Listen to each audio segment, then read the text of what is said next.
Blood soaked through the surgical gown, warm and sticky against my scrubs. Not my blood. The golden retrievers. 12 hours of emergency after emergency, and this last one had been touch and go. Internal bleeding from a hit and run. The dog made it. Barely.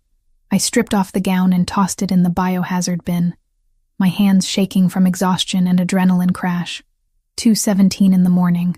The clock on the wall mocked me with each tick. I was 28 years old and this was my life. Night shifts at an emergency animal clinic, surviving on coffee and spite, trying to outrun debt I'd never catch up to. The locker room was empty.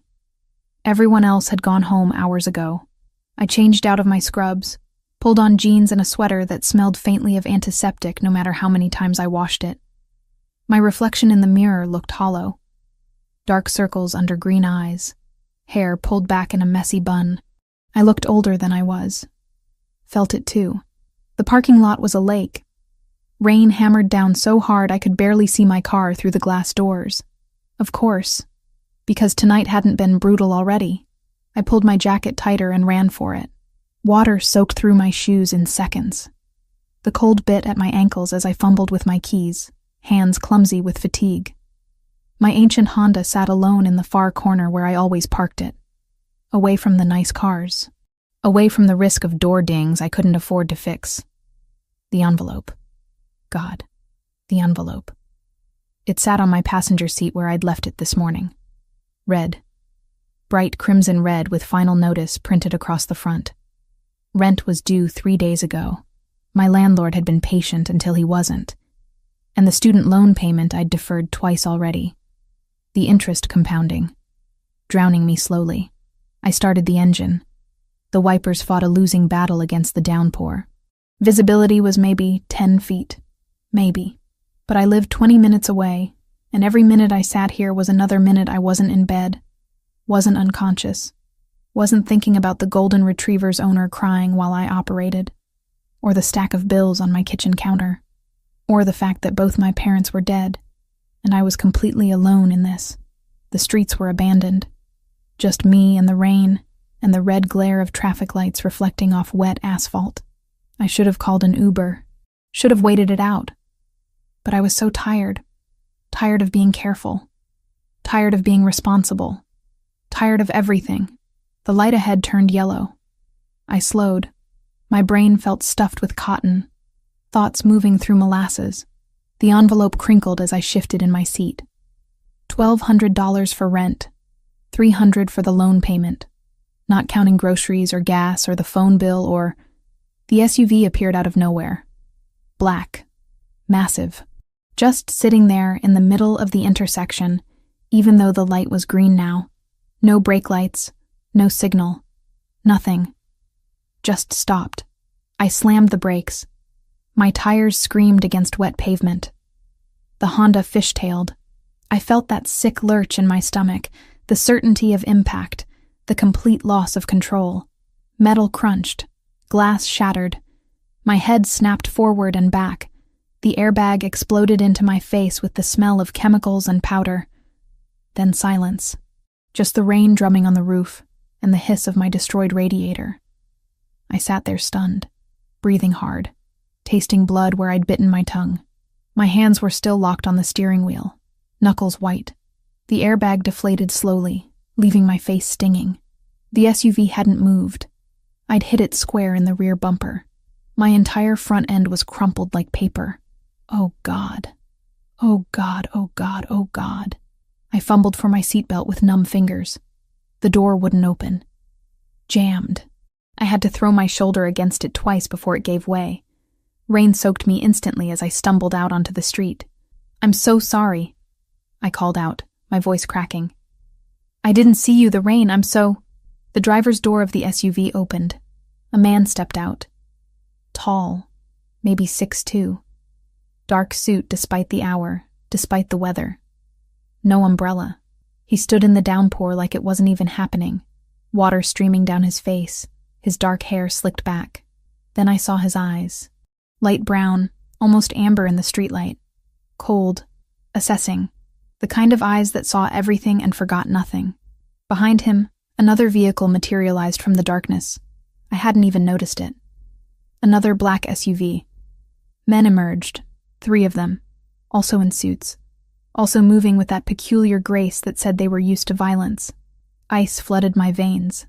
"I'm sorry," I said again, hating how my voice shook. "My insurance will cover—" "Stay there." His voice was quiet, controlled. The kind of quiet that was more terrifying than shouting. An accent underneath the words. Italian, maybe. He walked toward my crumpled Honda without hurrying. Water splashed under his expensive shoes. He crouched down near the front, examining the damage with the focus of a surgeon. Then his gaze swept the interior through the broken windshield. I watched him take inventory. The coffee cups. The scrubs I'd tossed in the back. The stack of medical journals on the passenger floor. My wallet. It must have fallen during impact. It lay on the asphalt, splayed open. My license visible in the glow of the headlights. He picked it up. Studied it. His thumb traced over my address with careful precision. Amanda Wells. He read my name like he was memorizing it. 28, Oregon Street, veterinarian. His eyes flicked to my bloody sleeve. Long shift? I couldn't speak. Couldn't move. One of his men approached, murmured something I couldn't hear. The man in charge, the one holding my wallet, my entire life in his hands, nodded once. "Is anyone hurt?" I managed. "I can call an ambulance. I'm medical." "No ambulance." He stood, pocketing my license. "Just taking it. Your car is totaled." "I know. I'll call a tow. My men will handle it." He gestured, and one of them moved immediately toward my Honda. "You need a ride." No, I'll call someone. I can—" "You'll get in the car." "Not a request." His hand swept toward the undamaged SUV. "It's 2:30 in the morning. You're exhausted. You'll make another mistake." Terror and exhaustion, and something else I couldn't name, warred in my chest. He was right about the exhaustion. Right about the danger. But getting into a car with him felt like a different kind of danger entirely. "Who are you?" Something flickered across his face. Amusement, maybe. Or recognition that I'd asked a question I wouldn't like the answer to. "Christopher Pellegrini." He said it like I should know. Like everyone should know. "Get in the car, Amanda." My name in his mouth sounded like ownership. I got in the car. The interior was leather and luxury I'd never experienced. Soundproofed. The rain became a distant whisper. Christopher slid in beside me. Not close, but close in a vehicle designed to seat 6. The scent of him filled the space. Cedar. Something sharper underneath. Clean but dangerous. His driver pulled away from the wreckage without being asked. I twisted to look back at my Honda, at my entire miserable life sitting in the middle of that intersection, and felt something break in my chest. "Where do you live?" Christopher's voice pulled me back. "Oregon Street. Apartment 3B. The address he'd already stolen from my license. He made no comment on the neighborhood. Didn't need to. We both knew it was rough. The kind of place where sirens were background noise and you didn't make eye contact in the hallways. The drive took less than 10 minutes. Christopher stared out the window the entire time, his profile sharp in the passing streetlights, that scar on his chin catching shadow and light. I should have said something. Should have asked what would happen next. If insurance would cover his damage. Why he'd taken my license. But exhaustion was winning. The adrenaline was wearing off. I was 28 years old, orphaned at 19, drowning in debt, and I'd just rear-ended someone who looked like he could make me disappear with a phone call. The SUV stopped outside my building. Christopher turned to face me fully for the first time. Those amber eyes cataloged every detail of my face. "You owe me now, Amanda." His tone was casual, conversational, absolutely terrifying. "I'll decide when and how you repay that debt. The insurance, this has nothing to do with insurance." He reached across me, close to open my door. His arm brushed mine. "Go inside. Lock your door. Don't make me regret letting you walk away tonight." I scrambled out into the rain. The SUV was gone before I reached my building's entrance. I stood there dripping, shaking, watching the taillights disappear into darkness. Inside my apartment, I locked the door, chained it. Then I pulled out my phone with trembling hands and searched Christopher Pellegrini. The results made my blood freeze. Pellegrini family, import business, construction contracts, waterfront property. And underneath all the legitimate-sounding descriptions, the truth everyone knew but no one said. Organized crime. 3 generations of power built on violence and control. I just hit the car of a man who owned half this city, and he knew exactly where I lived. 3 days. I lasted 3 days before he came back. The clinic was quiet at 2 a.m, just me and Dr. Reeves handling overnight emergencies, a cat with a urinary blockage, a beagle that ate chocolate, normal problems, fixable problems, problems that didn't involve men who could make people disappear. I'd been useless since the accident, jumping at shadows, checking over my shoulder. My car sat in some impound lot somewhere, totaled, and I'd been taking the bus to work. 3 transfers, 2 hours each way. But I couldn't afford a new car, and Christopher Pellegrini still had my license. The door chimed. I looked up from inventory sheets, expecting maybe a panicked pet owner. Instead, I got him. Christopher walked in carrying a Doberman that was bleeding all over his shirt. The dog's breathing was shallow, rapid.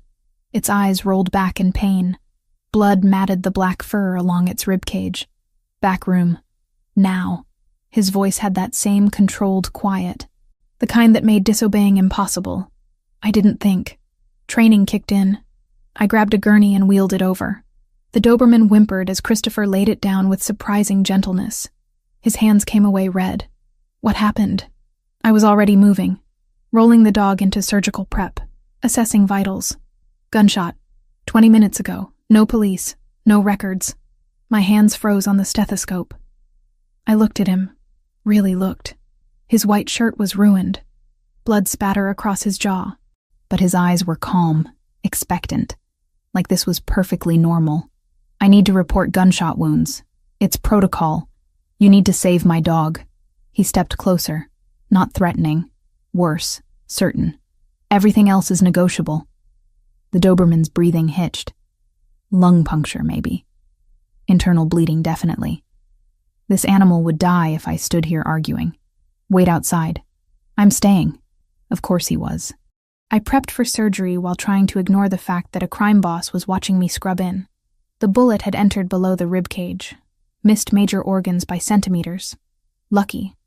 Or maybe whoever shot at him had bad aim. I worked fast. Located the bullet. Extracted it. Repaired the damage. Christopher stood against the wall the entire time. Silent as stone, but I felt his attention, the weight of it. Like every movement I made was being catalogued, judged. The Doberman would live. I stitched the last layer and finally allowed myself to breathe. He'll need antibiotics, pain management, someone to monitor him for the next 48 hours. You'll do it. I pulled off my surgical gloves with more force than necessary. I have a job, scheduled shifts. I can't just, I'll pay you. This isn't about money. Everything is about money, Amanda. He produced a wallet. Counted out bills without looking. Hundreds. So many hundreds. He set the stack on the counter between us. For tonight. For your silence. For understanding that some things are better left unquestioned. I stared at the money. Rent was due again in 2 weeks. The student loan company had called 4 times yesterday. That stack would cover both. Maybe even groceries that weren't ramen. I can't accept this. You already did. He was at the door before I could respond. When you operated without calling the police. When you saved Zeus instead of protecting yourself. You made a choice, Amanda. Now you live with it. Zeus. He'd named the dog Zeus. You said I owed you a debt. My voice came out smaller than I wanted. Is this it? Is this how I pay you back? Christopher paused, his hand on the door. A smile ghosted across his mouth. Not kind. Knowing. This is how you go deeper. The debt compounds. He glanced back at the Doberman, at Zeus, unconscious but stable on the table. I'll send someone for him tomorrow night. Take good care of my dog, Amanda. I'd hate for anything to happen that might make me disappointed. Then he was gone. Just like that, leaving me with a gunshot Doberman, a stack of cash, and the growing certainty that I'd crossed a line I couldn't uncross. Dr. Reeves found me an hour later, still standing in the surgical suite, staring at the money like it might bite. You okay? She was 60, had seen everything twice. Her eyes went to the cash, to Zeus, back to me. Amanda? Emergency walk-in, paid in advance. The lie tasted sour. I'm keeping the dog overnight for observation. She didn't believe me. I could see it. But she also didn't push. That's what working overnight emergency veterinary medicine taught you. Sometimes you didn't ask questions. Sometimes you just cleaned up blood and moved forward. I stayed with Zeus through the night, monitored his vitals, changed his IV, stroked his head when he started to wake, confused and hurting. He had kind eyes, trusting, the kind of dog that loved completely, no questions asked, unlike his owner.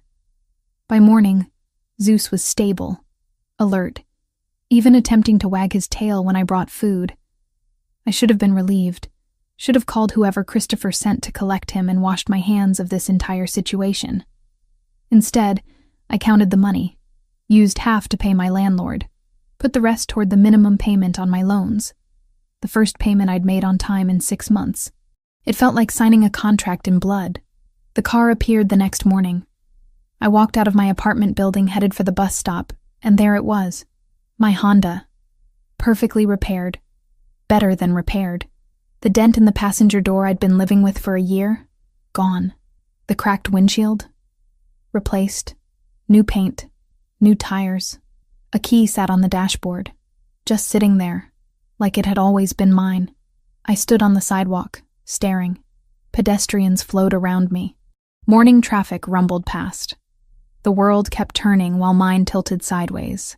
He'd fixed my car. Not just fixed, improved. And he'd known exactly where I lived, where I parked, how to access it without me noticing.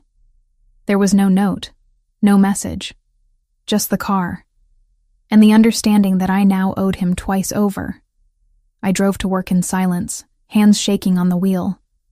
The interior still smelled new, factory fresh, expensive. Nothing like the stale coffee and old upholstery I'd grown used to. A week passed. Zeus went home with a man who didn't give his name, just handed me a card with a phone number. Christopher's number, I assumed. I didn't call it. Didn't need to. He knew where to find me. The men came on a Tuesday. 2 of them. Tall, broad, with accents that turned their English harsh and clipped. Eastern European. Russian, maybe. They walked into the clinic during my shift like they owned it. Looked around with slow, deliberate attention. One of them smiled at me. All teeth. No warmth. "We're looking for someone," he said. "Christopher Pellegrini. You know this name, yes." Every instinct screamed danger. These weren't Christopher's men. The energy was wrong. Predatory in a different way. "No." The lie came easily. Surprisingly easily. "I don't know who that is." The man's smile widened. "You sure? This clinic. We hear interesting things about this clinic. About Doberman with bullet wound. About woman who asks no questions." My blood turned to ice. "I see a lot of animals. Can't remember every case." "No?" He leaned against the counter. Casual, conversational, terrifying. "Is shame. Because man we're looking for, he caused trouble for a lot of people. And people who help him?" He made a soft clicking sound with his tongue. "They have trouble too." The other man was looking at the surgical suite door, at the files, at everything, memorizing. "I can't help you." My voice stayed steady through sheer force of will. "Now, if you're not here for veterinary services, I'll have to ask you to leave." They left, but slowly, taking their time, making sure I understood this wasn't over. I locked the door behind them with trembling hands, called Dr. Reeves, made up an excuse about feeling sick, left an hour early through the back exit. The gray sedan appeared 3 blocks from my apartment, following just far enough back to be noticed, wanting to be noticed. A message, a threat, a promise. I'd thought I understood fear when I was 19 and orphaned, when the hospital called to say my parents were dead, when I realized I was completely alone. This was different. This was the kind of fear that had teeth, that followed you home, that waited outside your door while you lay awake wondering if tonight was the night someone decided you knew too much. I'd saved a dog and taken blood money, and now I was marked. 2 weeks after rear-ending Christopher Pellegrini's SUV, I came home to find my apartment door already open. Not kicked in, just open. The lock intact, like someone had used a key. My key. I should have run. Should have called the police from the hallway. Instead, I pushed the door wider and stepped inside. The smell hit me first. Paint. Fresh and acrid. Then I saw the wall. Red letters. Dripping slightly where whoever had done this had used too much. The message was simple. Direct. Stay away from Pellegrini, or we finish this. My photographs were scattered across the floor, every single one torn precisely down the middle. Me at graduation. Me with my parents before they died. Me holding a rescued kitten from last year. All of them destroyed with methodical care. My hands went numb. The phone slipped from my fingers and clattered on the hardwood. Someone had been here, in my space, touching my things, leaving threats on my walls. The police took 40 minutes to arrive. 2 officers who looked bored before they even crossed the threshold. They took photos, asked questions I couldn't answer coherently, told me to change my locks and get a security system I couldn't afford. Probably just kids, the older one said, scratching notes on a pad that would go nowhere. Vandalism's up in this neighborhood. You should consider moving somewhere safer. They left me with a case number and zero comfort. I was sitting on my couch, staring at the ruined wall, when Christopher arrived. He didn't knock, just walked in like he owned the building. 3 men flanked him, all wearing the same dark suits, the same alert expressions. One immediately started photographing everything. Another began checking the windows. Christopher stood in the center of my destroyed living room, amber eyes cataloging every detail. His jaw was tight. A muscle jumped beneath the scar on his chin. How did you know? My voice sounded distant. Disconnected. I have people watching. He moved to the wall, studying the paint. Not well, apparently, since they didn't stop this. You've been watching me? He turned. You became my responsibility the moment you saved Zeus. Did you think those men who came to your clinic were selling Girl Scout cookies? The memory crashed back.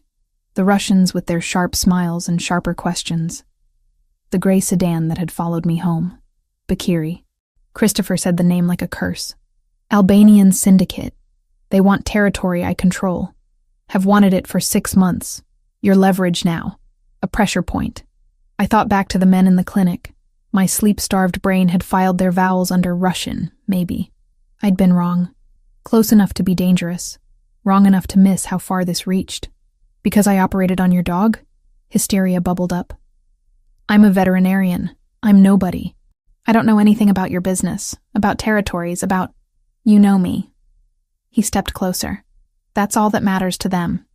They'll use you to get to me, hurt you to hurt me, kill you to send a message. The room tilted. I sat down hard on the couch. The police are useless. No hesitation. Just fact.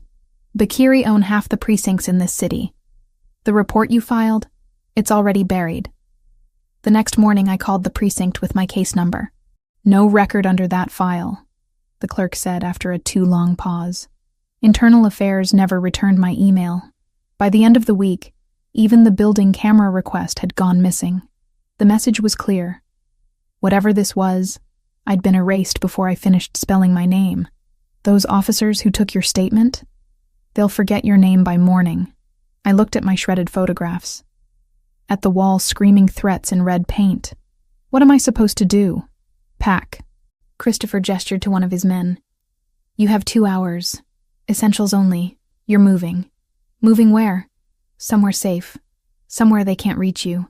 He crouched down to my level, forcing eye contact. This isn't negotiable, Amanda. You stay here, you die. Probably slowly. Definitely painfully. They'll make sure I know about it. I have a job. I have a life. You have a target on your back. His voice went soft. Dangerous. And you put it there the moment you chose not to turn me in. The moment you took my money. The moment you lied to those men about knowing me. You're in this now. All the way. He was right. I hated that he was right. But the alternative was pretending I was safe. Pretending those men wouldn't come back. Pretending the red paint on my wall wasn't a countdown to violence. I packed in a daze. Clothes, toiletries, the few photographs that weren't destroyed. Christopher's men moved through my apartment like ghosts, checking for bugs, for cameras, for evidence of how deep the breach went. The drive took 30 minutes into the suburbs I'd only seen from the highway. Houses gave way to estates. Estates gave way to compounds hidden behind walls and gates. Christopher's property made my entire apartment building look like a garden shed. Stone walls, 12 feet high. Cameras every 20 yards. Men in casual clothes with radio earpieces positioned at intervals that looked random but definitely weren't. The gate required a code, a fingerprint scan, and visual confirmation before it would open. The house itself was modern. All clean lines and dark wood and windows that were definitely bulletproof. It sprawled across manicured grounds, 3 stories of controlled luxury that screamed both wealth and fortress. West wing. Christopher led me through a foyer with ceilings that soared. 3rd door. Your suite, private bathroom, lock from the inside if it makes you feel better. The suite was bigger than my entire apartment. King bed, sitting area, bathroom with a soaking tub. Everything in shades of cream and soft gray. Beautiful. Sterile. A gilded cage. I can't live here. You'll adjust.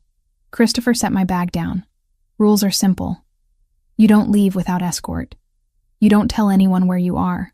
You don't make contact with anyone I haven't cleared. You work your scheduled shifts. My men drive you. They wait. They bring you back. What am I? A prisoner? You're alive. He moved to the door. That's more than you'd be if I left you in that apartment. Remember that when you start feeling trapped. The first week was suffocating. I woke in that enormous bed disoriented every morning. Went to work with a silent man named Frank, who drove like every intersection might hide assassins. Worked my shifts while he waited in the parking lot. Came back to the mansion and retreated to my suite like a ghost haunting someone else's life. Dr. Reeves noticed. You look exhausted. Everything okay at home? Renovation issues. The lie tasted sour. Staying with a friend until it's done. She didn't push. I was grateful. Christopher was rarely there. I'd see him in passing, coming back late, leaving early, always in those dark suits, always with that contained energy that suggested violence held on a leash. We didn't speak, didn't need to. The house staff treated me with careful courtesy, like I was something fragile, something temporary. Zeus found me on day 5. The Doberman appeared in the hallway while I was wandering, restless and trapped.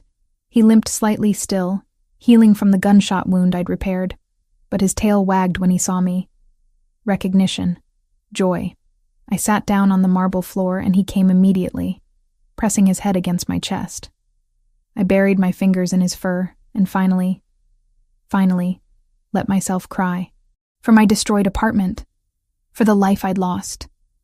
For the debt I could never repay. When I looked up, Christopher was standing at the end of the hall, watching. His expression unreadable in the low light. He remembers you, Christopher said quietly. Dogs don't forget kindness. I didn't respond. Couldn't. Zeus licked my face, and Christopher turned away, leaving me alone with the only creature in this fortress who didn't see me as a problem to be solved.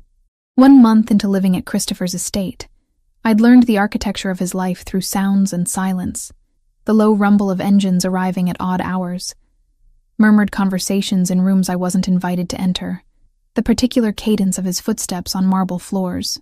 Confident, measured, nothing wasted. I could tell his mood by how he closed doors.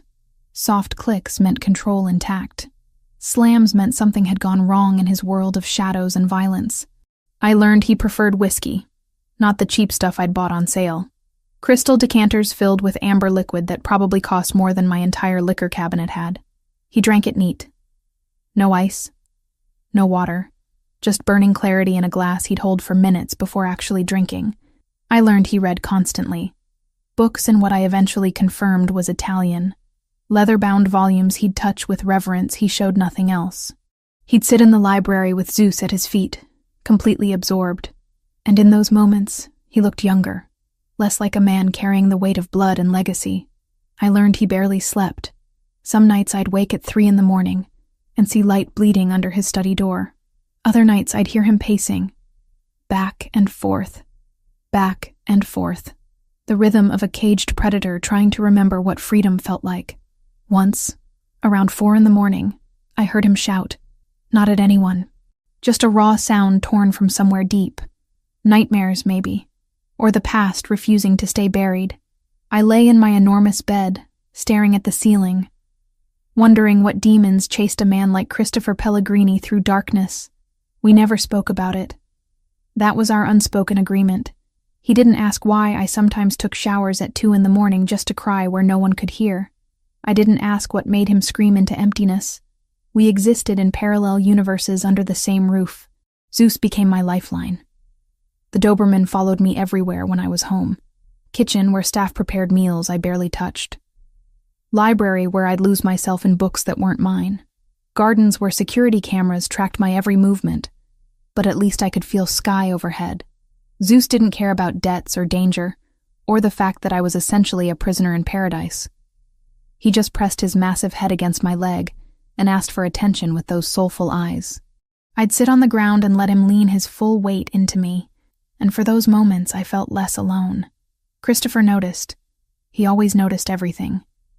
I'd catch him watching me with Zeus, something unreadable flickering across his face before he'd deliberately turn away, like witnessing that connection hurt somehow. The dinners were torture disguised as civility. The house staff insisted on serving meals in the formal dining room when Christopher was home. 20-foot table, 18 chairs. Just the two of us at opposite ends like strangers pretending at normalcy. "You can eat in your room if you prefer," Christopher said one evening, cutting into perfectly prepared steak with surgical precision. "No one requires your presence here." I pushed food around my plate. Expensive food I couldn't taste past the anxiety coating my tongue. I'm not hiding in my room like a child. Most people find meals with me uncomfortable. I'm not afraid of you. His knife paused mid-cut. Those amber eyes lifted to mine. Held. Assessed. "You should be. Most people are." Well, I'm not most people. Something flickered in his expression. Amusement, maybe. Or recognition. "No. You're definitely not." The tension between us was becoming impossible to ignore. Little moments that meant nothing, and everything simultaneously. His hand brushing mine when he passed the salt shaker. The way his gaze would linger when he thought I wasn't looking. How we'd both reach for the coffee pot at the same time during breakfast and freeze, too close, breathing the same air before one of us would retreat. It was dangerous. I knew it was dangerous with the same certainty I knew fire burned. He was 35 years old and had built an empire on violence. I was 28 and drowning in a world where morality had different definitions. But knowledge didn't stop the wanting. Didn't stop my heart from racing when he entered a room. Didn't stop me from lying awake imagining what his hands would feel like on my skin. 3 weeks into this impossible situation, he finally explained the war properly. We were in his study. He'd summoned me there after dinner with a simple, "We need to talk." My stomach had dropped, but he just gestured to the leather chair across from his desk and poured 2 glasses of whiskey without asking if I wanted one. "The men who came to your clinic," he started without preamble, "they're Bakiri. Albanian syndicate that's been pushing into territory my family has controlled for 3 generations. I accepted the glass he offered. The whiskey burned going down, but I was grateful for it. Why target me? Because they're smart. They know direct confrontation with me costs more than they can afford, so they look for pressure points. He leaned against his desk, close but not crowding. 2 of my dock workers were killed last month. Good men. Men with families who depended on them. Bakiri sent pieces of them back to their wives. Bile rose in my throat. God. There is no God in my world, Amanda. Just power and those who take it. His voice was matter-of-fact, stating reality, not philosophy. They marked you because I showed interest, fixed your car, visited your clinic multiple times. In my world, that signals value, and value becomes leverage. So this is because you were nice to me. The absurdity stung. I'm in danger because you paid for car repairs? You're in danger because you existed near me. Because you made choices that tied you to me whether you understood the consequences or not. He swirled the whiskey in his glass. You saved Zeus. You lied to protect me. You accepted my money.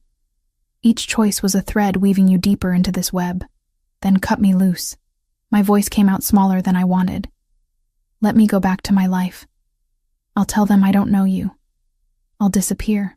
They'd kill you within a week. No hesitation. Just certainty. You know too much now. You've been here. You've seen my home, my routines, my vulnerabilities. Bakiri would torture you for information you don't even realize you have, then kill you just to hurt me. The glass trembled in my hand. So I'm just trapped here forever? Until the war ends. He drained his whiskey in one swallow. Set the glass down with deliberate care. One way or another, it will end. But until then, yes. You're trapped. I'm sorry for that. Genuinely sorry. But not sorry it means keeping you alive. Thunder rumbled outside. I hadn't noticed the storm building. Rain began hitting the windows with increasing intensity, nature matching the turmoil inside. Tell me about your brother. Christopher's entire body went rigid. What? You mentioned him once. That you lost someone. That it's why you can't let me go. I met his gaze directly. Tell me about him. For a long moment I thought he'd refuse. Thought he'd dismiss me back to my suite and return to whatever isolation he preferred. Instead, he refilled both our glasses. Luca was 22, youngest of 3 brothers. He was supposed to go to law school, supposed to be the legitimate face of the family business. Christopher's voice went flat, emotionless in a way that screamed of pain buried deep. He trusted someone he shouldn't have. A friend, someone we thought was loyal. That friend sold him to our enemies for $50,000 and a promise of protection. What happened? They took 3 days to kill him. Made sure we knew every second of it. By the time we found his body, he was unrecognizable. Christopher's hands flexed around his glass. I was 27, supposed to be protecting him. Instead, I was so focused on expanding territory, on proving myself worthy of leadership, that I missed the thread inside our own organization. The grief in his voice was raw, ancient but still bleeding. That wasn't your fault, wasn't it? He finally looked at me. I should have seen it. Should have known. Should have protected what mattered instead of chasing power I already had. After Luca died, I swore I'd never care about anyone outside this life again. Never give enemies that kind of opening. Never fail to protect someone again. But you climbed out of a wrecked car and apologized for the accident even though you were terrified. You saved Zeus without asking questions. You looked at me like I was human instead of monster. His voice dropped. And now I can't stop thinking about what happens when this ends. When you leave. When I have to watch you walk away because keeping you means destroying you. My heart hammered against my ribs so hard I thought he'd hear it. What do you want from me, Christopher? The question hung between us. Heavy, dangerous, inevitable. He closed the distance in 2 strides, crowded me against the bookshelf without actually touching. So close I could feel heat radiating from him. Smell cedar and whiskey and something darker underneath. Want. Need. Hunger held on the thinnest leash. Things you shouldn't give. He murmured, voice rough. Things that would destroy what little goodness you have left. Things that would mark you as mine in ways you can't imagine and tie you to this world forever. I'm not fragile. My hands fisted in my lap to keep from reaching for him. I'm not going to break. You say that now, but you don't understand what being mine actually means. The violence, the paranoia, looking over your shoulder for the rest of your life, knowing that enemies will always see you as the easiest way to hurt me. His hand came up slowly, cupped my face with surprising gentleness. You deserve better than that. Better than me. Maybe I don't want better. Maybe I'm tired of safe and empty and alone. The truth spilled out. My parents died when I was 19. Car accident. Drunk driver crossed the center line. I was in my 2nd year of nursing school. Suddenly I was completely alone with debt and grief, and no clue how to survive it. Christopher's thumb traced my cheekbone.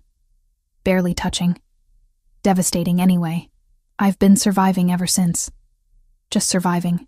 Working 80-hour weeks until I'm numb. Existing instead of living. Going through motions because stopping means facing how hollow everything became. I met his eyes. You want to know why I'm not running? Because at least here, even trapped, even scared, I feel something real.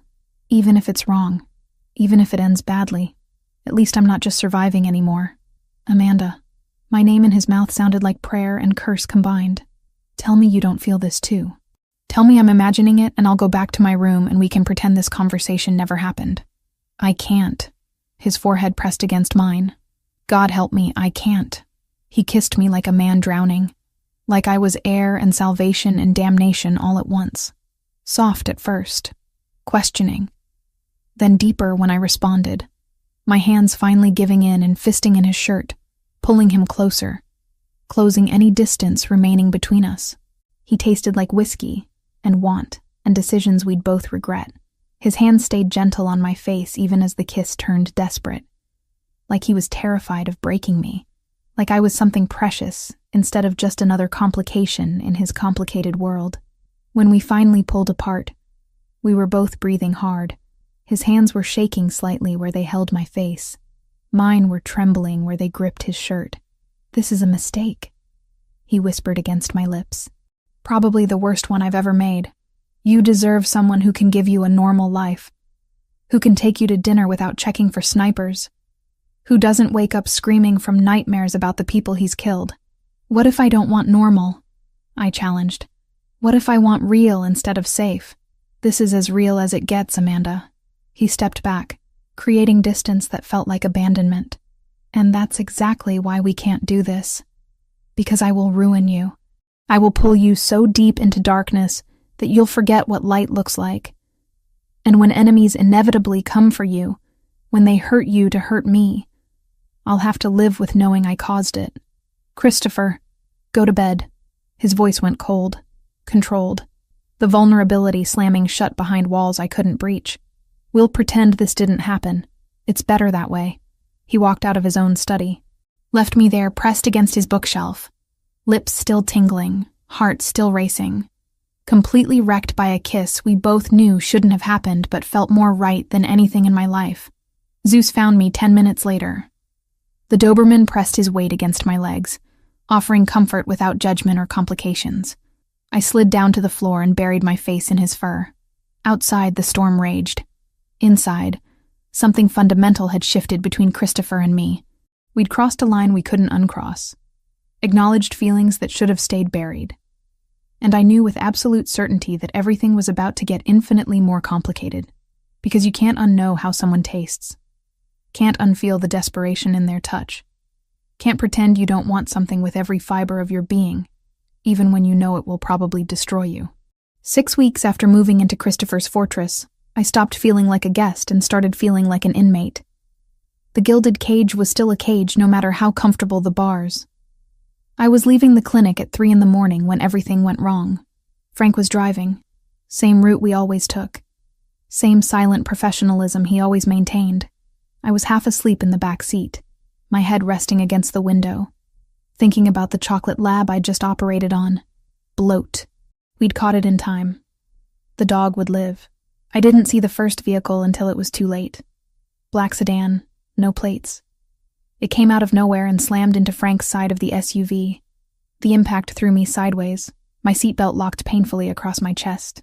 The world tilted and spun. Frank was already moving, gun drawn, shouting into his radio. But there were more vehicles now. 2 more sedans boxing us in.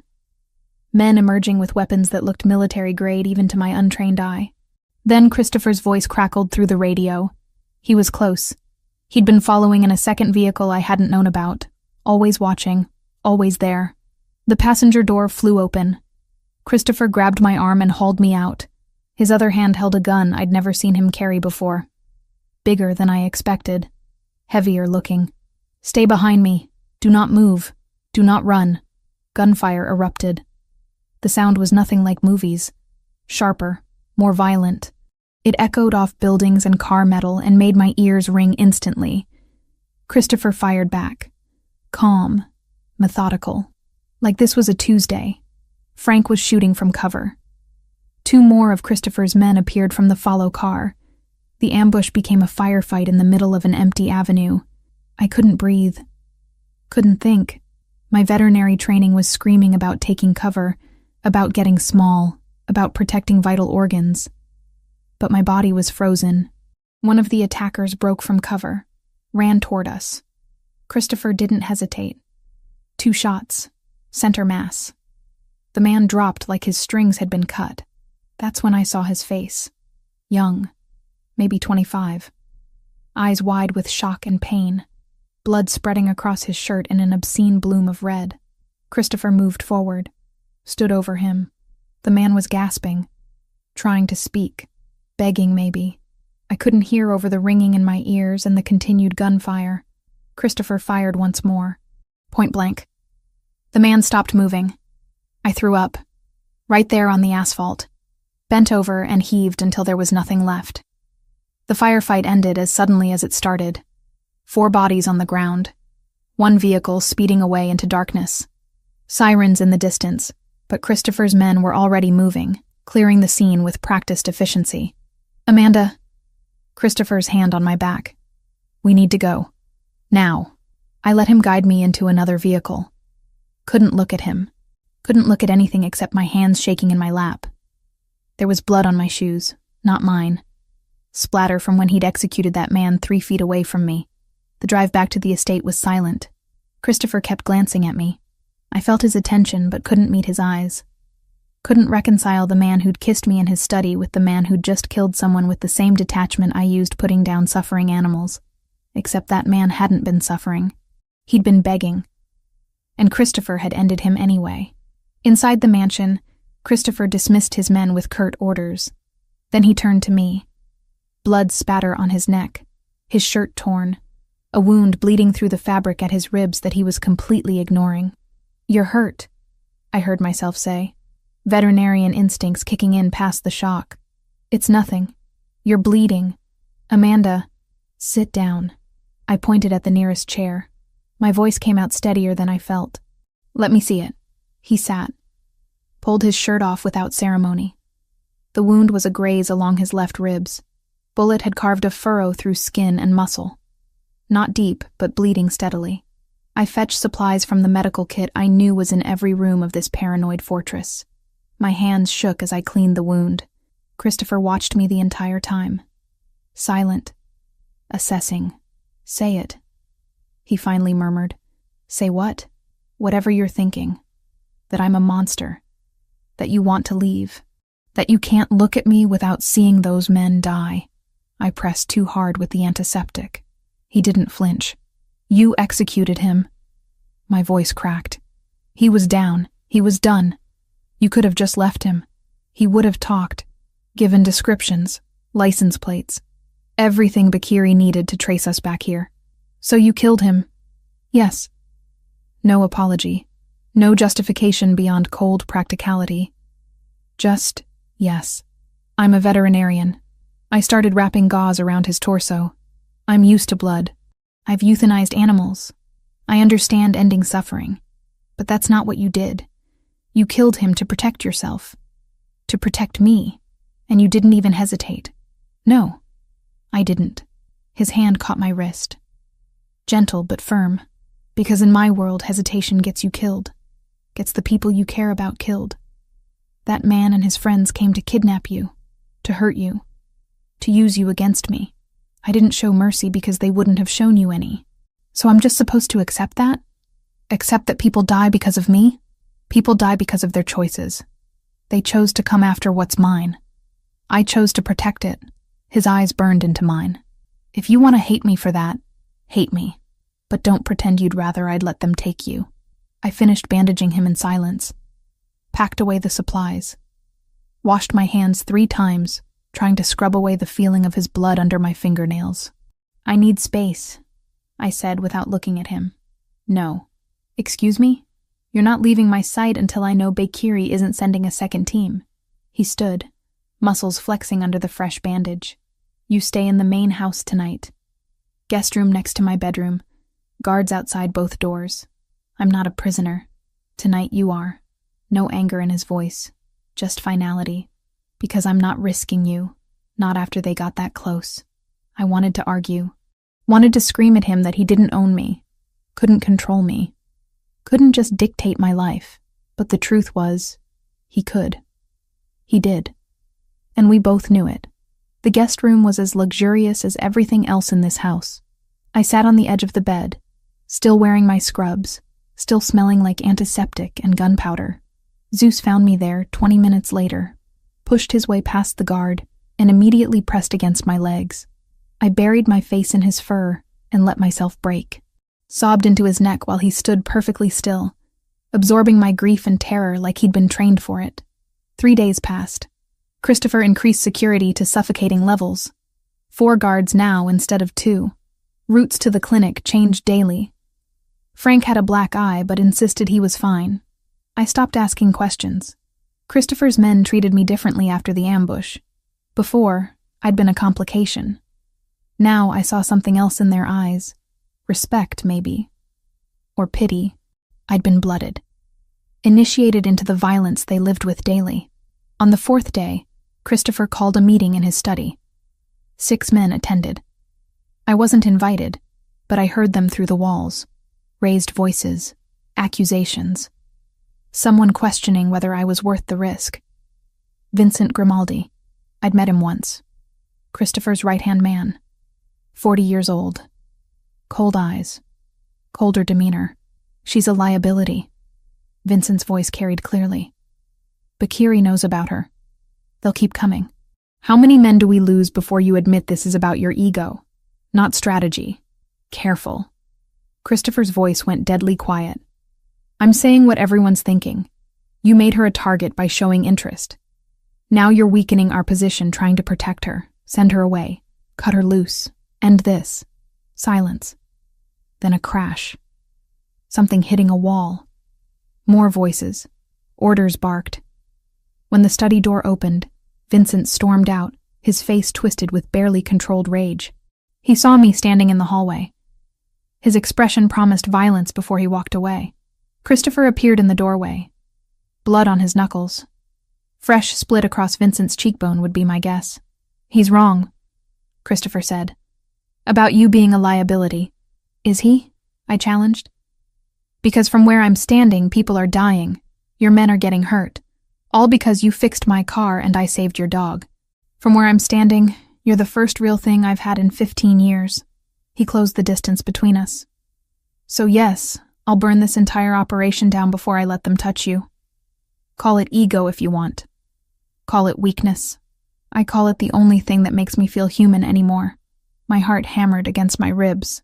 This isn't sustainable. You know that. Then we make it sustainable. We end Bakiri. We finish this war. And we find a way forward that doesn't require you to witness executions or me to choose between you and my people. And if we can't, his hand cupped my face, thumb tracing my cheekbone with heartbreaking gentleness. Then I choose you anyway. Every single time. That night, I understood something fundamental had shifted. I wasn't just trapped in Christopher's world anymore. I was becoming part of it. And the terrifying truth was that part of me didn't want to fight it anymore. 2 months after rear-ending Christopher Pellegrini's SUV, I woke in his bed, not the guest room. His bed. We'd crossed that line 3 nights ago after Vincent's outburst. After Christopher had chosen me over his organization's concerns. After I'd stopped pretending I wanted to leave. The sheets were expensive. Everything in Christopher's life was expensive, but they smelled like him. Cedar and something warmer. And that made them worth more than any price tag could convey. He wasn't there. The space beside me was cold. I found him in his study, shirtless, reading reports with that intense focus he brought to everything. Zeus lifted his head from where he'd been sleeping at Christopher's feet, tail thumping once in greeting. You should still be sleeping, Christopher said without looking up. So should you. It's 5 a.m. Bakiri wants to meet. He set down the papers. Neutral territory. They're proposing a truce. My stomach dropped. It's a trap. Probably. His tone was casual, like discussing weather instead of potential assassination. But I have to go anyway. Show weakness now and this war drags on another year. Then don't go. Send someone else. I don't ask my men to do things I won't do myself. He finally looked at me. Those amber eyes tracked every detail of my face. That's how you keep loyalty, by bleeding alongside them when it matters. I moved around his desk, stood between his legs where he sat. His hands found my hips automatically, pulling me closer. This intimacy was still new, raw. Every touch felt significant in ways I couldn't articulate. When? Tonight. 8 o'clock. Warehouse district. Public enough that outright violence would draw attention. Private enough for real conversation. His thumbs traced circles on my hip bones through the shirt I'd stolen from him. I'll have 20 men positioned within 2 blocks. Another 10 inside. If it goes bad, we're prepared. And if they're more prepared, then you inherit a very complicated estate and several offshore accounts. He said it like a joke. It wasn't. There's a safe in the library. Combination is your birthday. Everything you need is inside. Passports, cash, instructions for... I kissed him to shut him up, hard, desperate. He responded immediately, standing, lifting me onto his desk without breaking contact. Papers scattered. Neither of us cared. When we finally pulled apart, I pressed my forehead against his. You're coming back. Yes. Promise me. Amanda. Promise me, Christopher. His hands cupped my face with heartbreaking gentleness. I promise. I'll come back to you. Always. The day dragged. I went to work. Operated on a cat with a bowel obstruction. Sutured a dog who'd tangled with barbed wire. Mundane emergencies that felt surreal when I kept checking my phone. Counting down hours until Christopher walked into potential ambush. Frank drove me home in silence. He knew. Everyone knew. The entire organization was holding its breath. Christopher left at 7:30. Dark suit, no tie. Gun holstered where I could see it, and at least 2 more I knew he carried hidden. He kissed me at the door, slow and thorough, like memorizing the taste of me. I'll be back by midnight. I watched the convoy disappear down the drive. Then I did what I'd never allowed myself to do before. I went to his study, opened that safe with my birthday as combination, stared at the contents that represented Christopher preparing for his own death. 3 passports with my face and different names. 50,000 in cash. Deeds to properties I'd never heard of. A letter with my name on it in his handwriting. I didn't read it. Couldn't. Reading it felt like accepting he might not come back. Zeus found me there at 9 o'clock, pressed against my legs.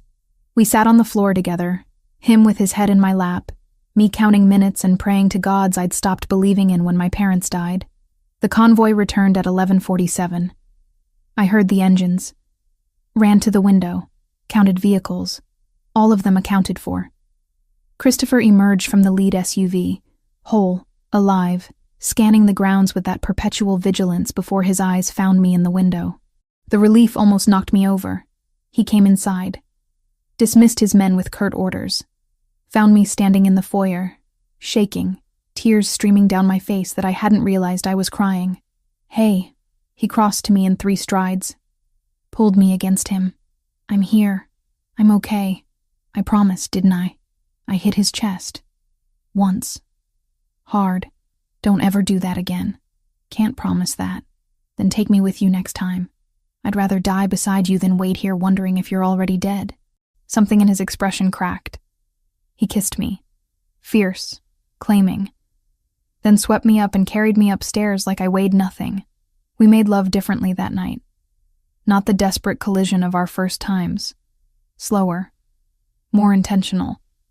Like we had time now. Like we'd both stopped pretending this was temporary. Afterward, lying tangled together, he told me about the meeting.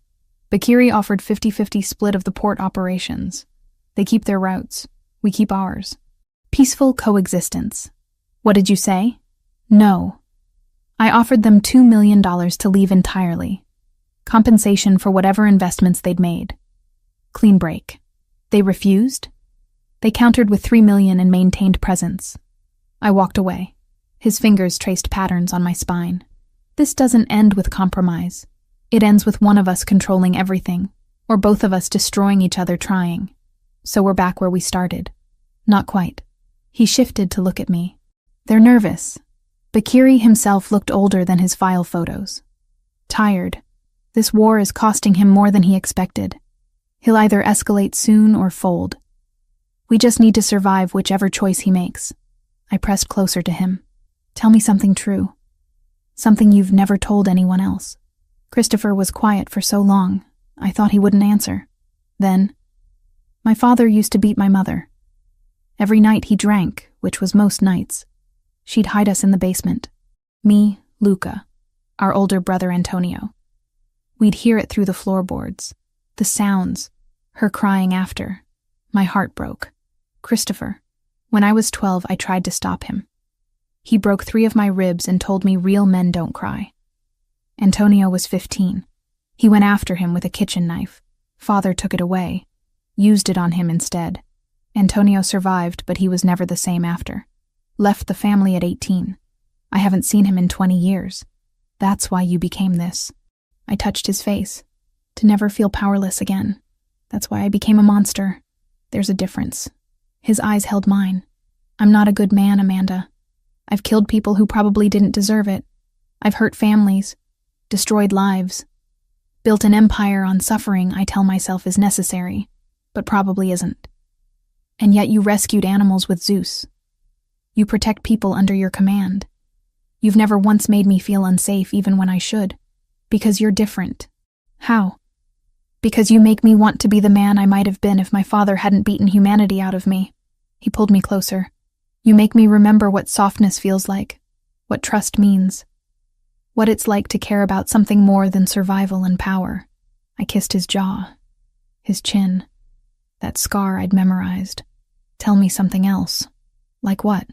Like what you want. Not for the organization, not for survival. What do you want for yourself? Christopher was silent again.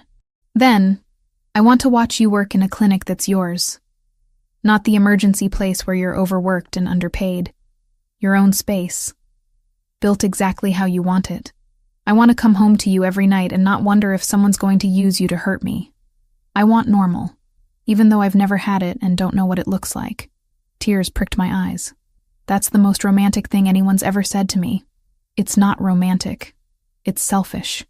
I'm asking you to build a life with a man who might die violently any day, who brings danger everywhere he goes, who will never be safe or simple. I don't want safe or simple. I want you. Exactly as you are. Broken parts and all. I kissed him. My parents died when I was 19. I spent 9 years being alone, working until I couldn't feel anything. Surviving but not living. You've made me feel alive again. That's worth more than safety ever could be. He made love to me again. Tender this time. Like I was something precious instead of just desired.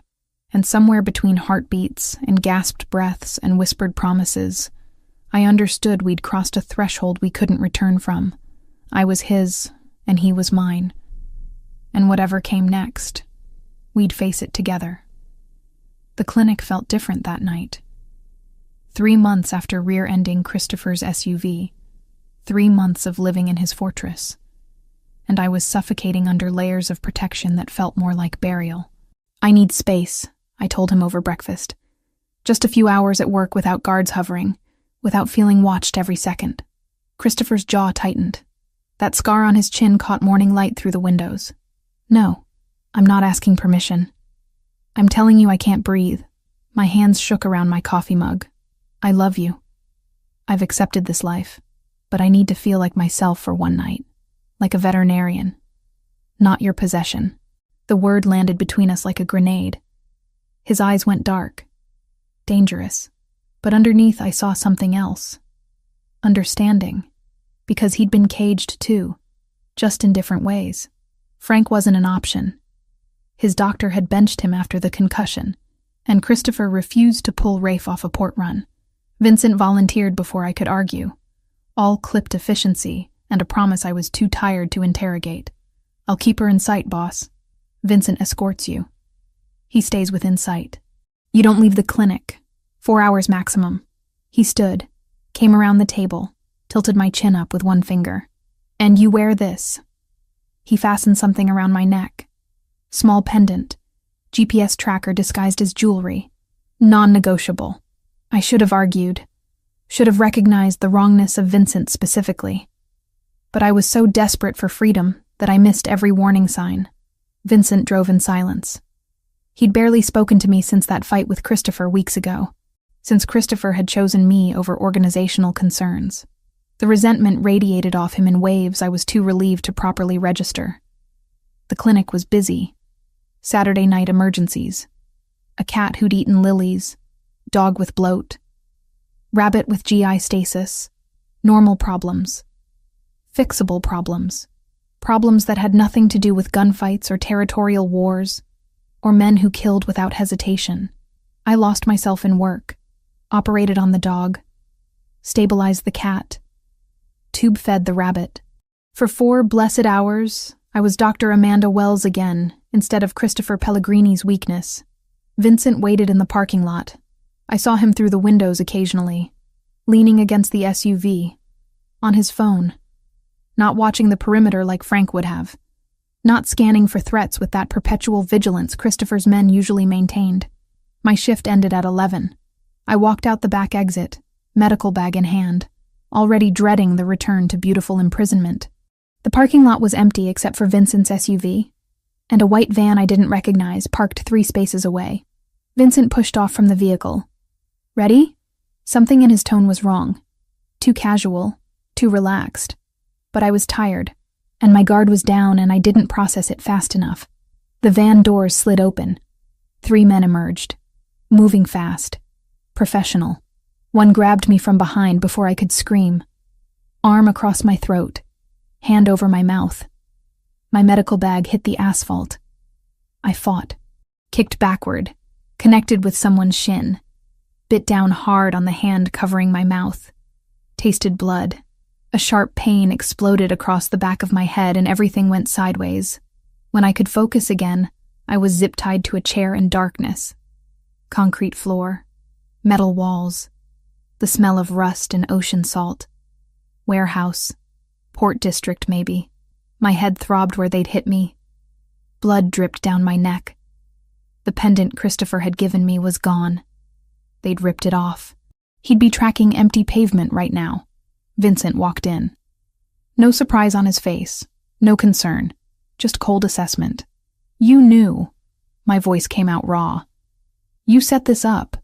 Christopher's been weak since you showed up, making decisions based on sentiment instead of strategy. He crouched in front of me. Bakiri offered me territory, real power. All I had to do was deliver you. He'll kill you for this. He'll try. But Bakiri promised protection. New identity. Enough money to disappear. Vincent stood. Nothing personal. You're just business. Leverage to end a war. He left. The door clanged shut. Heavy. Final. I tested the zip ties. Tight. Professional grade. My wrists were already losing circulation. The chair was bolted to the floor. No escape there. Time became meaningless. Could have been hours. Could have been minutes. My mind raced through scenarios. Christopher would come. I knew he'd come. But would he be in time? Would Bakiri kill me before negotiations even started? The door opened again. Different man. Albanian accent thick when he spoke. Your boyfriend receives video now. We give him 24 hours to decide. You or his empire. They filmed me. Made me stare at the camera while someone held a knife to my throat. I refused to beg. Refused to cry.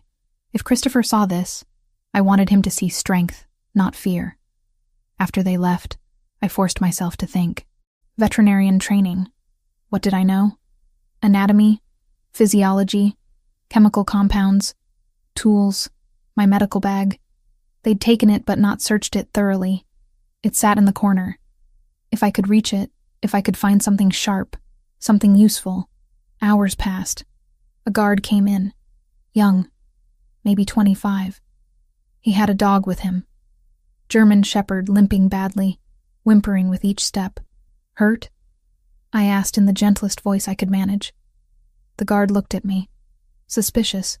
Stepped on glass. Won't stop bleeding. I'm a veterinarian. I can help, if you let me. He hesitated, then brought the dog closer. The shepherd was clearly in pain. Blood soaking through makeshift bandaging on his front paw. The guard cared about this animal. I could see it. Untie one hand. I need to examine him properly. Another hesitation. Then he cut one zip tie. Blood rushed back into my fingers in painful tingles. I focused on the dog. Gentle exam. Deep laceration. Needed cleaning and stitches. My bag. In the corner. Has supplies.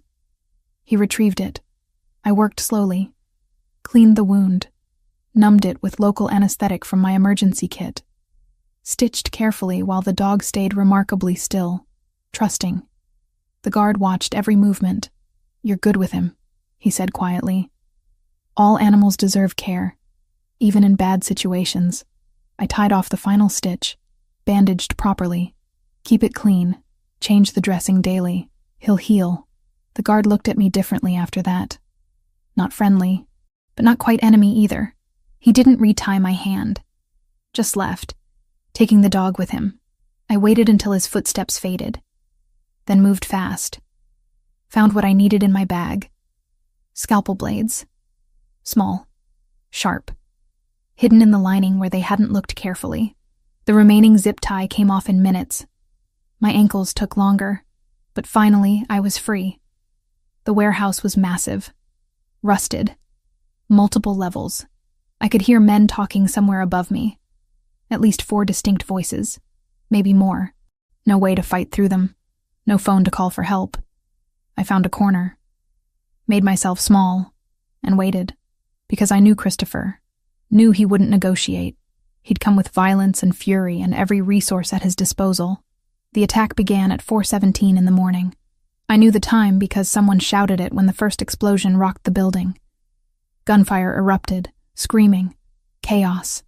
I stayed hidden, heart hammering, praying Christopher's men would reach me before Bakiri's decided I was more valuable dead. The door to my room blew inward. I screamed before recognizing the silhouette. Christopher, covered in blood, gun in each hand, eyes wild until they found me. Amanda. I ran to him, crashed into his chest. His arms came around me, crushing tight while gunfire continued outside. "We need to move. Stay behind me. Do exactly what I say." The warehouse was hell. Bodies on the ground, men fighting hand to hand. The stench of gunpowder and blood thick enough to choke on. Christopher moved through it like a predator. Precise. Lethal. Anyone who got close went down hard. We made it to a side exit. Frank was there, holding position, providing cover. Christopher pushed me toward him. "Get her to the car. Lock down. Don't move until I give the all clear." "Christopher, I'm finishing this." His eyes were black, empty. The man I loved completely absent behind whatever darkness drove him. Bakiri dies tonight. Vincent dies tonight. Anyone who touched you dies tonight. He went back into the warehouse before I could respond.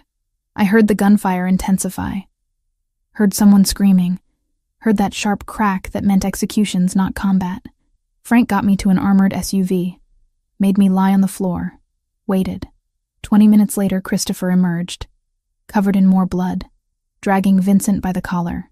Vincent was alive, but barely. Christopher threw him at another man's feet. Said something I couldn't hear. The man nodded. Hauled Vincent away. Then Christopher came to me. Opened the door. Pulled me out. Held me so tight I couldn't breathe. "He's dead. Bakiri's dead. It's over." I clung to him, shaking. "Vincent, we'll wish he died tonight. But death's too quick. Too easy. He betrayed family." Christopher's voice was empty, final. That requires something slower. I didn't ask what he meant. Didn't want to know. Just pressed closer to the only solid thing in a world gone violent. We drove home as dawn broke. Christopher held my hand the entire way. Neither of us spoke. What was there to say? I'd been kidnapped. He'd waged war. We'd both survived. But something fundamental had shifted again. I'd seen the absolute depths of what Christopher was capable of, and I'd contributed to my own rescue using skills meant to heal. We were both covered in blood, both changed by violence, both alive when we shouldn't be, and somehow, impossibly, that was going to have to be sufficient foundation for whatever came next. 3 weeks after the warehouse massacre, I woke to find Christopher standing at the window, staring at nothing. The nightmares had started for him. Not every night. but often, he'd wake gasping, reaching for weapons that weren't there, fighting battles that existed only in memory. I never mentioned it, just held him until the trembling stopped, until he remembered where he was, and that the war was finished. The aftermath was brutal in ways I hadn't anticipated. Vincent's betrayal had exposed cracks in Christopher's organization. Loyalties questioned, alliances tested. 3 more men were removed quietly, their treachery discovered too late to prevent damage, but early enough to stop total collapse. I didn't ask what happened to them. Some questions had answers I didn't want living in my head. The Bikiri syndicate had fractured after their leader's death. Some scattered back to Europe. Others tried negotiating with Christopher for scraps of territory. He showed no mercy. Within 2 weeks, the Albanian presence in the city had been completely erased. Christopher consolidated power with ruthless efficiency that should have terrified me. It didn't. Not anymore. I'd seen too much. Become too complicit.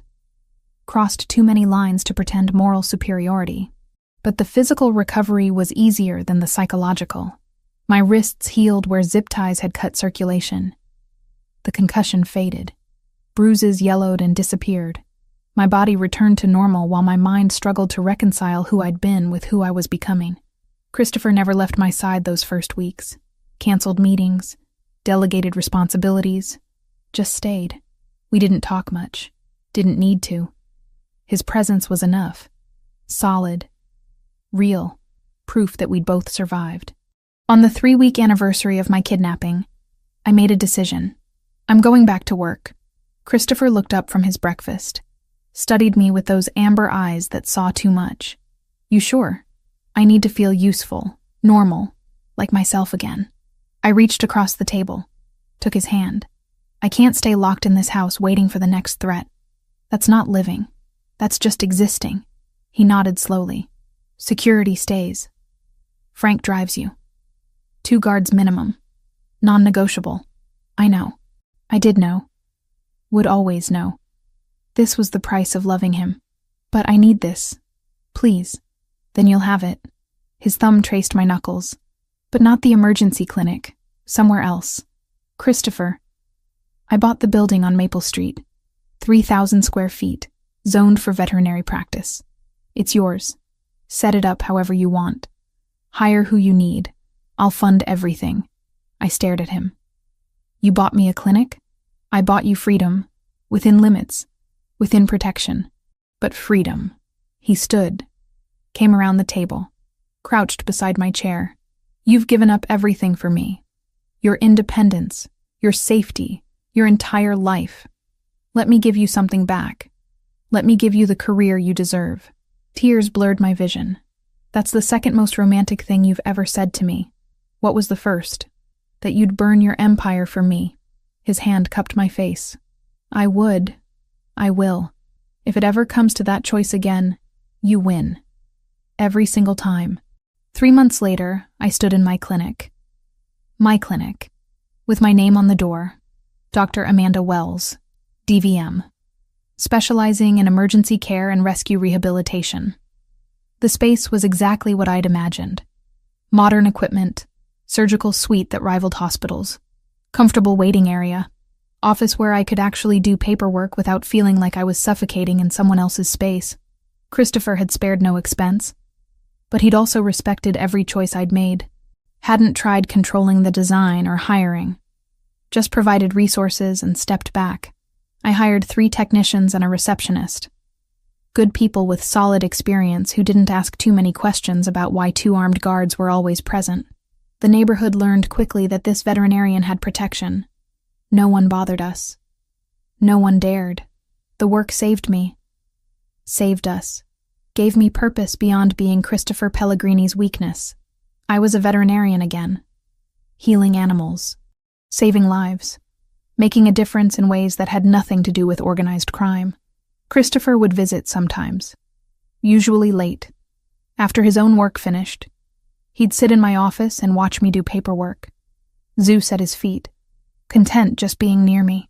You're happy here, he observed one night. I am. I looked up from inventory lists. Thank you. For understanding what I needed. You've changed me, Amanda. Made me want things I never thought possible. Normalcy. Peace. A life that isn't just violence and survival. He paused. Marry me. The question stunned me into silence. Not because you're obligated. Not because you're in too deep to leave. Because I love you. Because I can't imagine waking up without you beside me. Because you're the only good thing I've ever created. He pulled a ring from his pocket. Simple. Elegant. A sapphire surrounded by diamonds. Marry me and make me believe I'm worth redemption. Yes. The word came out choked by tears. Yes, I'll marry you. He slid the ring on my finger. Perfect fit. Like everything with us. Unlikely. Complicated. Absolutely right. The wedding happened 4 months after my kidnapping. Small ceremony in Christopher's gardens. Maybe 30 people. His remaining trusted men. A few of my co-workers who'd become friends. Dr. Reeves cried when she hugged me. The kind of fierce, relieved tears only people from the night shift understand. I slipped an envelope into her hand later. The first donation to the hardship fund she'd always wanted for Tex. Anonymous, I said. She didn't ask from who. No family for either of us. We were both orphans in different ways. I wore champagne silk. Not white. White felt dishonest given everything we'd done, everything we'd become. Christopher wore a dark suit. No tie. His gun conspicuously absent for the first time I'd witnessed. The vows were simple, traditional. We promised forever, knowing forever in our world had no guarantees. Promised faithfulness, while acknowledging we'd both killed to protect what we had. Promised love despite understanding love for us meant something darker, more complicated than normal people experienced. When Christopher kissed me as his wife, Zeus barked once. Approval from the dog who'd brought us together. The reception lasted hours. Men I knew had killed, for Christopher toasted our happiness with genuine warmth. I danced with my husband, while guards watched the perimeter, and the sunset painted everything gold. That night, in his bed that was now our bed, Christopher traced the line of my spine with careful fingers. I never thought I'd have this. Have what? Peace. Someone who knows exactly what I am and stays anyway. A future that looks like more than just surviving the next war. He pressed his lips to my shoulder. Thank you for choosing me, for not running when you had the chance. I never had a choice. I rolled to face him. Not really. You've been it since that night in the rain, since you stepped out of that SUV and looked at me like I mattered, like I was worth protecting even when I was nobody. You were never nobody. You saved Zeus. That made you everything. 6 months later, I woke to nausea that wouldn't quit. Christopher knew before I did. Had already called his doctor. Already prepared himself for the news that changed everything again. You're pregnant, the doctor confirmed. About 8 weeks. Christopher's hand found mine immediately. Squeezed so tight it hurt. When the doctor left, he pulled me against him and just held me. Silent. Shaking slightly. Are you afraid? I asked. Terrified. This world, this life. It's not safe for children. I've made enemies who would use our child to destroy us. Who would hurt something innocent just to hurt me. He pulled back enough to meet my eyes. But I want this. Want to give them everything I never had. Love. Security. The choice to be different than me. They'll be both of us. Your strength and my compassion. Your intelligence and my stubbornness. I placed his hand on my still flat stomach. We'll protect them. Together, like we've protected each other. The pregnancy progressed. Christopher became impossibly more protective. Guards tripled. Routes to the clinic varied constantly. He accompanied me to every appointment, every ultrasound, sitting beside me and staring at grainy images of our growing child with wonder that made him seem younger. The clinic thrived. I cut back hours but continued working. Christopher expanded the building, added a wing specifically for rescue rehabilitation, funded entirely by legitimate investments he'd been building. Money washed clean through businesses that actually existed, actually produced value. He was changing. Slower than I wanted sometimes, but undeniably different. Less quick to violence, more thoughtful about consequences. The man I'd met 9 months ago wouldn't have hesitated to kill someone who disrespected him. The man I was married to now counted costs beyond just tactical advantages. Zeus remained constant through everything. The Doberman had fully recovered, moved with that powerful grace I'd first admired. He'd become our protector, slept outside our bedroom, followed me everywhere when Christopher couldn't, seemed to understand the responsibility of guarding not just me now, but the life growing inside me. At 28 weeks pregnant, exhausted from a long shift, I found Christopher in the nursery he'd created, painting, a mural of stars and moon on the ceiling, his hands covered in silver paint, expression more relaxed than I'd ever seen it. "You're painting." He looked over his shoulder, smiled that rare, genuine smile that transformed his entire face. Thought they'd like looking at something beautiful when they can't sleep. I moved behind him, wrapped my arms around his waist as much as my pregnant belly allowed. "I love you. So much it scares me sometimes." "I know." He turned in my embrace, placed both hands on my stomach. Our daughter kicked against his palm. His expression went soft, vulnerable. She's going to have everything: safety, education, the choice to be whatever she wants. Doctor, artist, anything but this life. She'll choose her own path, just like we did. Our path nearly killed us both multiple times. But we survived. We're here. We're building something real. I kissed him. That's more than most people can say. That night, lying together with Zeus at the foot of our bed, Christopher's hand resting protective on my swollen belly, I thought about the 9 months since I'd rear-ended his SUV in the rain. 9 months that had contained a lifetime of violence and love and transformation. I'd lost my independence, my anonymity, my safety, but I'd gained a husband who'd kill for me without hesitation. A home built on loyalty and blood. A future I'd never imagined wanting. I'd chosen this, chose him, chose a life where danger was constant, but love was absolute. And despite everything, despite all the darkness, I'd choose it again, every single time.